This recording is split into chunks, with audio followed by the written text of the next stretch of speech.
You think it's about equity. It's about liability insurance. DEI didn't kill merit. It just got promoted to middle management.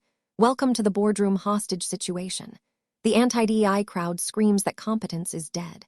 The pro-DEI crowd chants about systemic healing. Both of you are just screaming into a compliance manual.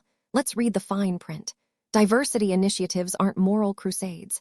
They're risk management algorithms. Companies don't hire for representation. They hire to avoid a federal investigation. That's not ideology. That's actuarial math. You want to talk merit? Merit got outmaneuvered by demographic velocity.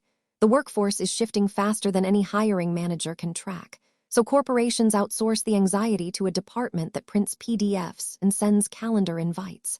The meritocracy apologists are having a skill issue. You're mad because your resume isn't the only thing that matters anymore. Newsflash, the market doesn't care about your college major. It cares about whether you'll trigger a class action lawsuit. And the equity warriors, your moral outrage is just performative HR theater. You think a mandatory webinar changed the power structure? Please, the C-suite doesn't care about your intersectionality. They care about share price stability. Here's the actual flowchart.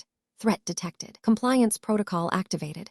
Narrative warfare deployed. You don't win culture wars. You survive them through bureaucratic shielding. DEI is just constitutional loopholes wearing a blazer. 1995. The Civil Rights Act gets amended. 1999.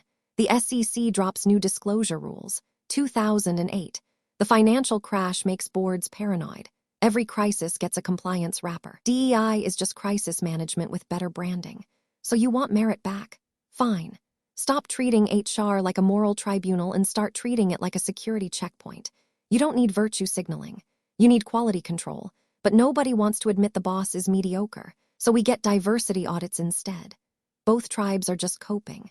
The anti-DEI crowd wants a return to a meritocracy that never existed. The pro-DEI crowd wants a utopia that HR can't fund. Meanwhile, the actual work gets done by people who just show up, do the job, and ignore the pamphlets. DEI didn't kill merit. It just got unionized into compliance. The system isn't broken. It's optimized for risk avoidance. And honestly, it's working. The board stays comfortable. The lawyers stay employed. And you're still here watching this. So what's your excuse? Are you here for equity, for merit? Or are you just trying to survive the next performance review? Drop your take below. I'll be reading the comments like I read compliance manuals, with a side of sarcasm.